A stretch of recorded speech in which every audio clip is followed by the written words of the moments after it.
President Donald Trump was very clear. He will withhold what he describes as large-scale federal funding from California if the state continues to allow transgender women athletes to compete in women's sports. On the Truth Social platform, Trump announced he will call Governor Gavin Newsom on the phone sometime Tuesday to discuss the matter.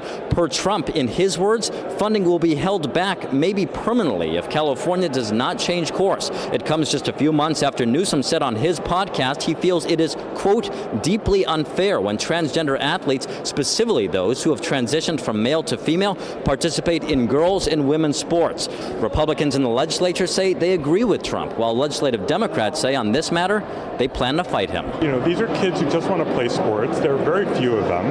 500,000 NCAA athletes, fewer than 10 are trans. And, you know, just let them play sports. And Donald Trump needs to butt out. No one is protecting our girls. As an athlete, I couldn't even imagine this kind of situation happening to me when I played sports.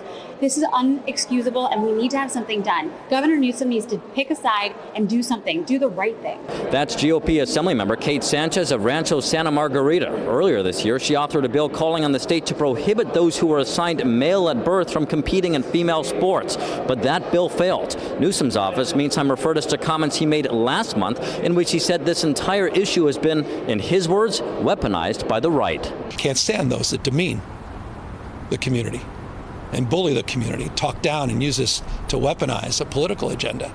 I'm looking just for empathy. These kids just want to survive.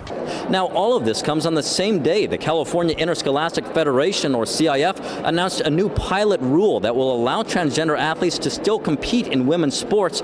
But here's what stands out about the rule. It would allow the highest scoring biological female athlete to still be eligible to advance in competition and earn a medal, even if they were defeated by a transgender athlete. A governor's spokesperson writing this, quote, CIF's proposed pilot is a reasonable, respectful way to navigate a complex issue without compromising competitive fairness. The governor is encouraged by this thoughtful approach. And as for the phone call between Trump and Newsom, well, it's unclear if and when that will take place. Reporting at the state capitol, I'm Eitan Walla.